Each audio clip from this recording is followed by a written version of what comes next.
आज का हमारा चैप्टर है रेडिएशन, हैजार्ड्स एंड प्रोटेक्शन। इस सीरीज का ये चौथा वीडियो है। इससे पहले हमने बायोलॉजिकल इफेक्ट ऑफ रेडिएशन पढ़ लिया था, रेडिएशन हैजार्ड्स पढ़ लिए थे, रेडिएशन रिस्क पढ़ लिया था। आज हमारा चौथा चैप्टर है रेडिएशन जो प्रोटेक्शन का चैप्टर है, system of radiation protection. Radiation protection का क्या मकसद होता है, एम क्या होता है? तो रेडिएशन प्रोटेक्शन का एम होता है कि डिटर्मिनिस्टिक इफेक्ट को रोकना, इसको प्रिवेंट करना, रोकना, तथा स्टोकास्टिक इफेक्ट की ऑक्यूरेंस या प्रोबेबिलिटी को कम करना। कैसे? मैंने आपको बताया था डिटर्मिनिस्टिक इफेक्ट और स्टोकास्टिक इफेक्ट क्या होता है। डिटर्मिनिस्टिक इफेक्ट क्या होते हैं? मैंने बताया था वो इफेक्ट जो रेडिएशन डोज पर डिपेंड करते हैं। किस पर डिपेंड करते हैं? रेडिएशन डोज पर डिपेंड करते हैं। तो डिटर्मिनिस्टिक इफेक्ट क्या होते हैं? मैंने बताया था डिटर्मिनिस्टिक इफेक्ट वो इफेक्ट जो रेडिएशन डोज पर डिपेंड करते हैं। डोज बढ़ने के साथ साथ इन इफेक्ट की जो सीवियरिटी या घातकता बढ़ती जाती है। एक थ्रेशोल्ड डोज जरूरी होता है, उस थ्रेशोल्ड डोज पर डिटर्मिनिस्टिक इफेक्ट होता है। तो रेडिएशन प्रोटेक्शन का मेन मकसद क्या होता है? डिटर्मिनिस्टिक इफेक्ट को रोकना। मतलब हम इतना रेडिएशन डोज दे ही नहीं कि डिटर्मिनिस्टिक इफेक्ट पैदा ही नहीं हो। क्यों? क्योंकि डिटर्मिनिस्टिक इफेक्ट एक निश्चित थ्रेशोल्ड डोज होता है, उसके ऊपर ही होता है, नीचे नहीं होता उसके। तथा स्टोकास्टिक इफेक्ट की प्रोबेबिलिटी या प्रोबेबिलिटी को मिनिमम करना। इसकी किस तरह से करेंगे? स्टोकास्टिक इफेक्ट मैंने आपको बताया था वो इफेक्ट जो डोज डिपेंडेंट नहीं होता है, डोज पर निर्भर नहीं करता है। तो डोज पर निर्भर नहीं करता है ये इफेक्ट है, तो मतलब कम डोज से भी हो सकता है। तो इसको हम कंप्लीटली रोक नहीं सकते हैं। हम तो पेशेंट को बस डोज कम दे सकते हैं, कम करने की कोशिश हम कर सकते हैं। तो रेडिएशन प्रोटेक्शन का मेन मकसद क्या होता है? डिटर्मिनिस्टिक इफेक्ट को तो प्रिवेंट करना, रोकना, और स्टोकास्टिक इफेक्ट को की प्रोबेबिलिटी को कम करना होता है। तो रेडिएशन प्रोटेक्शन का ये मकसद है डिटर्मिनिस्टिक इफेक्ट को कम करना और स्टोकास्टिक इफेक्ट की प्रोबेबिलिटी को कम करना। इसे हम दो तरीके से कर सकते हैं। कैसे? डिटर्मिनिस्टिक इफेक्ट को कम करने के लिए क्या करेंगे? हम जो सेट करते हैं लिमिट्स, जो डोज लिमिट सेट करते हैं, पेशेंट को रेडिएशन उस सेटिंग जो लिमिट से आपकी पहले से सेट की हुई है उस लिमिट से कम डोज देना। तथा दूसरा क्या होता है? स्टोकास्टिक इफेक्ट को कैसे कम कर सकते हैं? हम अलारा के उपयोग से हम पेशेंट को रेडिएशन एक्सपोजर क्या करेंगे? कम से कम रेडिएशन एक्सपोजर पेशेंट को दें। इसको रोकने के लिए क्या करते हैं? पेशेंट को रेडिएशन अपन ने जो डोज लिमिट दी हुई है उस डोज लिमिट से कम अपन डोज लिमिट से कम रेडिएशन दे। तो स्टोकास्टिक इफेक्ट को हम कम कैसे कर सकते हैं? पेशेंट को क्या करेंगे? एक्सपोजर ही हम कम देंगे, जिससे क्या होगा? उसका कम स्टोकास्टिक इफेक्ट उसमें कम उत्पन्न होंगे। इसके अलावा रेडिएशन प्रोटेक्शन में हमें प्रोसीजर तभी करना चाहिए जब उस प्रोसीजर से मिलने वाले नेट बेनिफिट आपके उसके प्रोसीजर से होने वाले हार्मफुल इफेक्ट से ज़्यादा हो। क्या हो? ज़्यादा हो। कोई भी रेडियोलॉजिकल प्रोसीजर को हम तभी करें जब उससे मिलने वाले बेनिफिट क्या हो?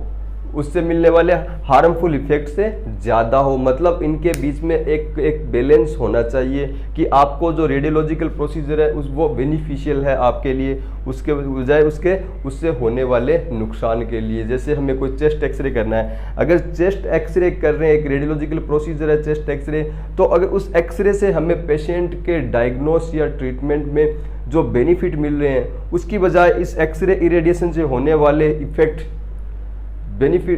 से बेनिफिट ज़्यादा है, तभी ये प्रोसीजर अपने को करना चाहिए। रेडिएशन प्रोटेक्शन निम्न 3 रूल्स की सहायता से किया जाता है। किसकी सहायता से? निम्न 3 रूल्स की सहायता से किया जाता है। सबसे पहला है जस्टिफिकेशन ऑफ प्रैक्टिस।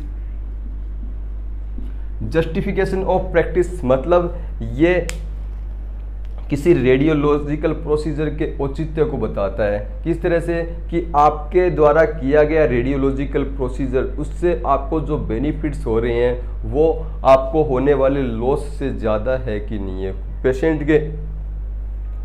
पेशेंट के ट्रीटमेंट या डायग्नोसिस में इस प्रोसीजर का कोई योगदान है कि नहीं है, इसे हम कहते हैं जस्टिफिकेशन ऑफ प्रैक्टिस। फैक्टर क्या, दी ऑप्टिमाइजेशन। इस फैक्टर में क्या होता है, पेशेंट के सोशल, इकोनॉमिकल और क्लिनिकल कंडीशन, क्लिनिकल फैक्टर्स को ध्यान में रखते हुए procedure ALARA principle. ALARA principle क्या होता है, as low as reasonably achievable principle को ध्यान में रखते हुए उसके प्रोसीजर करने चाहिए, जिससे पेशेंट को रेडिएशन डोज कम से कम प्राप्त हो। तीसरा है डोज लिमिट। डोज लिमिट के अनुसार किसी भी इंडिविजुअल की जो परमिशिबल जो रेडिएशन डोज है वो कमीशन के द्वारा रिकमेंडेड डोज से कम होनी चाहिए।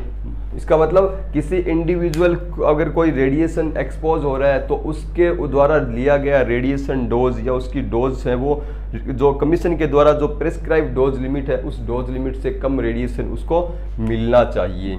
ये एक 3 रूल्स होते हैं, इनके आधार पर रेडिएशन प्रोटेक्शन को किया जाता है। ALARA principle. एलारा प्रिंसिपल की फुल फॉर्म होती है as low as reasonably achievable. ALARA की फुल फॉर्म क्या होती है, as low as reasonably achievable. इस प्रोसीजर के अनुसार किसी ह्यूमन या एनिमल या मटेरियल को रेडिएशन से एक्सपोज करते हैं तो रेडिएशन से एक्सपोज करते समय उस पर इतना कम रेडिएशन डालना चाहिए जितना जो आपका रीजनेबली अचीवेबल यानी प्राप्त किए जाने योग्य हो। क्या होता है एलारा, इसके अनुसार ह्यूमन, एनिमल या किसी मटेरियल पर आप रेडिएशन प्रोसीजर कर रहे हो या रेडिएशन आयनाइजिंग रेडिएशन उस पर प्रोसीजर में उपयोग में लाते हो तो रेडिएशन इतना कम होना चाहिए जितना क्या कर सकते हो, रीजनेबली अचीवेबल प्राप्त किया जा सके। और आजकल इस टर्म को आगे चेंज कर दिया गया है, आगे रीजनेबली प्रैक्टिकेबल क्या हो, प्रैक्टिकेबल हो। मतलब रेडिएशन डोज क्या होना चाहिए, इतना कम होना चाहिए जितना आपका जो रीजनेबली प्रैक्टिकेबल आपका प्रैक्टिकली आप उसको प्राप्त किए जा सकते हो। ये एलारा नियम होता है। एलारा प्रिंसिपल रेडिएशन डोज में कमी करने तथा रेडियो एक्टिव मटेरियल्स होते हैं उनके वातावरण में उत्सर्जन रोकने के लिए सभी यथोचित उपाय यानी रीजनेबल मेथड्स के द्वारा इसको रोकने पर आधारित है। एलारा प्रिंसिपल किस पर आधारित है कि आप जो रेडिएशन प्रोसीजर करते हो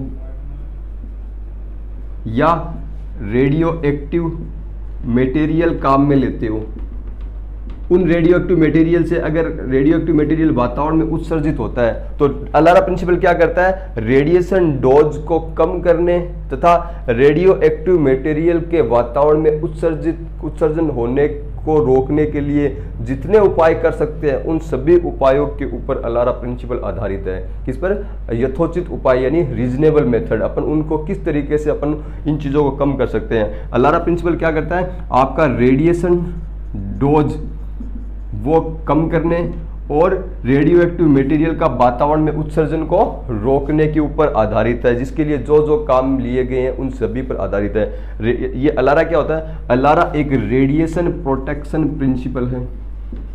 एलारा क्या है, एक रेडिएशन प्रोटेक्शन प्रिंसिपल होता है, एक सिद्धांत होता है, एक प्रिंसिपल होता है। ये किस पर आधारित होता है कि ये वातावरण में रेडिएशन डोज को कम, जो पेशेंट के रेडिएशन डोज को कम करने तथा वातावरण में रेडिएशन मटेरियल होता है, रेडियो एक्टिव मटेरियल होता है, उनके उत्सर्जन को रोकने के सभी यथोचित उपायों के ऊपर आधारित है। ये एलारा सिर्फ एक रेडिएशन प्रोटेक्शन प्रिंसिपल ही नहीं होता रे, ये एक नियामक आवश्यकता होती है जिसको हम बोलते हैं रेगुलेटरी रिक्वायरमेंट। ये क्या होती है, एक रेगुलेटरी रिक्वायरमेंट। इसका मतलब ये सिर्फ एक प्रिंसिपल नहीं है कि आपको एक प्रिंसिपल के रूप में याद रखना चाहिए, ये आपको करना ही पड़ेगा। ये एक रेगुलेटरी रिक्वायरमेंट है, एक नियामक यानी एक कानूनी आवश्यकता है। आपको आपकी रेडिएशन फैसिलिटी पर इस रूल को आपको अप्लाई करना ही होगा। तथा एलारा प्रिंसिपल उन सभी गतिविधियों पर आधारित, उन सभी गतिविधियों पर ये लागू होता है जहाँ पे आपका रेडिएशन या रेडियो एक्टिव पदार्थ जो काम में लिए जाते हैं। आपकी कोई रेडिएशन फैसिलिटी है, अगर आप वहाँ पे इंस्टॉल कर रहे हो तो आपको एलारा प्रिंसिपल लगाना पड़ेगा। आप अगर कोई रेडियो एक्टिव मटेरियल जैसे न्यूक्लियर मेडिसिन का, इवन पावर प्लांट, अगर रेडिएशन पावर प्लांट अगर कहीं पे लगता है तो वहाँ पर भी एलारा प्रिंसिपल का उपयोग किया जाता है। एलारा प्रिंसिपल को लागू करने के लिए 3 मुख्य प्रिंसिपल काम में लिए जाते हैं। वो है time, distance and shielding. Time, distance, shielding किस तरह से किए जाते हैं मैं आपको 1 बाय 1 बता देता हूं। एलारा प्रिंसिपल को लागू करने के लिए 3 मुख्य प्रिंसिपल काम में लिए जाते हैं, जो है टाइम, डिस्टेंस एंड शील्डिंग। सबसे पहला है टाइम। टाइम कैसे? आपको कोई रेडियोलॉजिकल प्रोसीजर करना है या रेडिएशन फील्ड में किसी को अपने काम में करना है तो उसमें आपको कम से कम उस फील्ड में रहना चाहिए, या आपको जो प्रोसीजर कर रहे हो उसमें एक्सपोजर टाइम कम से कम रखना चाहिए। एक्सपोजर टाइम कम से कम कैसे? एक्सपोजर क्या होता है? एक्सपोजर आपका मिली एम्पियर इंटू सेकेंड का मल्टीप्लाई होता है, इसे हम एक्सपोजर कहते हैं। इसके अंदर आप जितना ज़्यादा टाइम रखोगे सेकेंड यहाँ पे, उतना ही ज़्यादा आपका क्या होगा? एक्सपोजर होगा। और किसी इंडिविजुअल को अगर आपको रेडिएशन से बचाना है तो आप इस टाइम पीरियड को कम कर दीजिए। जितना टाइम पीरियड कम होगा पेशेंट या इंडिविजुअल उतना ही कम रेडिएशन से क्या होगा? इरेडिएट होगा, उस पर रेडिएशन उतना ही कम गिरेगा, जिससे रेडिएशन का उस पर हार्मफुल इफेक्ट अपने को कम दिखाई देगा। कैसे? ये कोई इंडिविजुअल है, ये अपन इसके ऊपर एक्सपोजर डाल रहे हैं, ये क्या कर रहे हैं? रेडिएशन एक्सपोजर डाल रहे हैं। ये एक्सपोजर MA इंटू सेकेंड होता है। आप जितने ज़्यादा समय तक इस रेडिएशन यूनिट को आप स्टार्ट ऑन पोजीशन में रखोगे उतना ही ज़्यादा इस इंडिविजुअल के ऊपर रेडिएशन गिरेगा। तो इस इंडिविजुअल को रेडिएशन से बचाने का सबसे इफेक्टिव तरीका है, आप क्या करोगे? इस टाइम पीरियड को कम कर दोगे। इसका मतलब आप जब कोई एक रेडियोलॉजिकल एग्जामिनेशन कर रहे हो, जैसे एक्सरे कर रहे हो आप, तो आपको जितना आप सेकंड आपकी इमेज क्वालिटी अच्छी हो वहाँ तक रखने के लिए जितना आप टाइम कम रख सको आपको कम रखना चाहिए। इसके लिए क्या करोगे? आप थोड़ा केवी बढ़ा सकते हो, केवी बढ़ा के आप MS को कम रख सकते हो जितना आपकी इमेज क्वालिटी आपको अलाउ करती है उसके लिए। इसके अलावा फ्लोरोस्कोपी के अंदर इंटरमिटेंट स्विच काम में लेते रहना चाहिए।